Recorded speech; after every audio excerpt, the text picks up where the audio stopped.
Bonjour, j'espère que vous allez bien et bienvenue dans une nouvelle vidéo. Vous étiez-vous déjà demandé pourquoi nous faisons-nous ce que nous faisons? Comment nos comportements sont-ils influencés par notre environnement?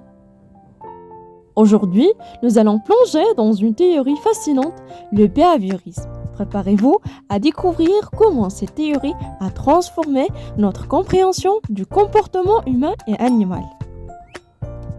Le behaviorisme est apparu au début du XXe siècle, à une époque où la psychologie cherchait à devenir plus scientifique. John Watson, considéré comme le père du behaviorisme, a proposé de se concentrer uniquement sur ce qui est observable, les comportements. Et il a confirmé sur la base d'une de ses expériences réalisées par lui et Eva Pavlov. Voilà une image explicative sur cette expérience. À partir de cette expérience, Pavlov a montré que les comportements peuvent être appris par association. Elle a travaillé avec des chiens. Au départ, les chiens salivaient naturellement, réaction qui est tout à fait normale quand ils voyaient de la nourriture. Elle a ensuite utilisé un son de cloche qu'il faisait entendre avant de leur donner la nourriture.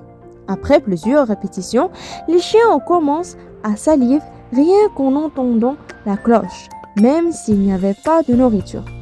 Ce processus s'appelle le conditionnement classique. Le chien a appris à associer la cloche à la nourriture.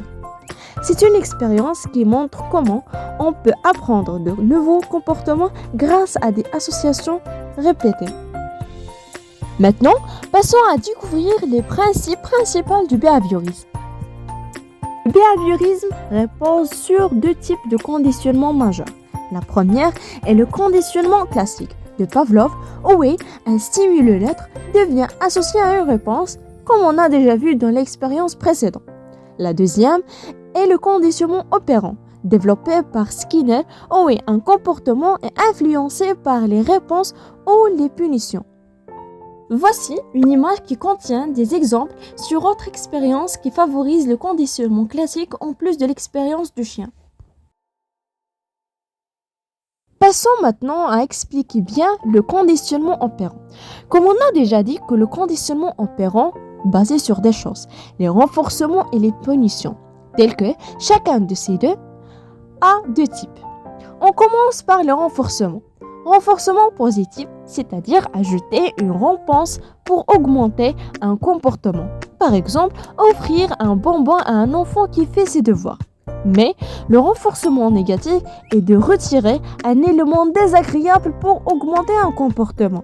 Par exemple, enlever une courbée si un élève réussit un test. Par contre, la punition positive est d'ajouter une conséquence désagréable pour réduire un comportement. Exemple, une amende pour excès de vitesse.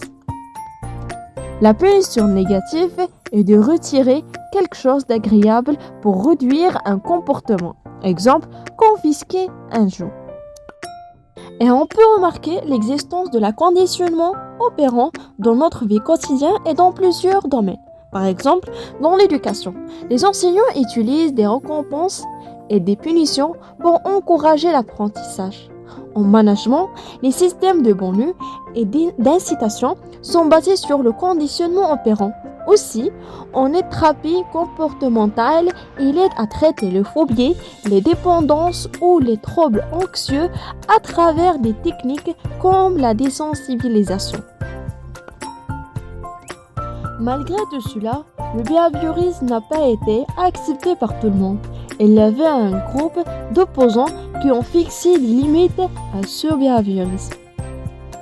Comme le fait qu'il réduit l'être humain à une machine à réaction, néglige les pensées, émotions et motivations internées.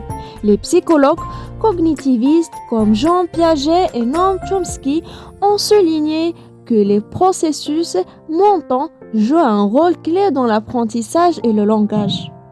Certains comportements complexes ne peuvent être expliqués uniquement par des stimuli et des réponses.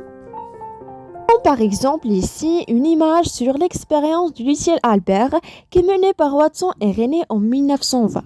Cette expérience soulève de sérieuses questions éthiques. Dans cette expérience, Watson et René ont conditionné un bébé à avoir peur d'un rat blanc, en associant sa présence à un bruit effrayant. L'enfant n'a pas donné son consentement et les chercheurs n'ont pas tenté de déconditionner cette peur. Cela a probablement eu des répercussions psychologiques durables. Cette expérience illustre l'importance de respecter le bien-être des participants, même dans la recherche scientifique. Aujourd'hui, le behaviorisme a évolué et influencé des approches modernes, comme les thérapies cognitivo-comportementales ou bien le TCC.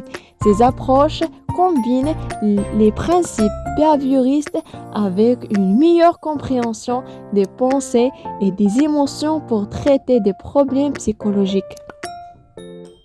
Pour résumer, le behaviorisme nous a offert des outils précieux pour comprendre et influencer les comportements, bien qu'il ait ses limites. Ces applications restent fondamentales dans l'éducation, la thérapie et bien d'autres domaines. Merci d'avoir suivi cette vidéo. Dites-nous dans les commentaires quelle application de behaviorisme vous a le plus surpris. Au revoir.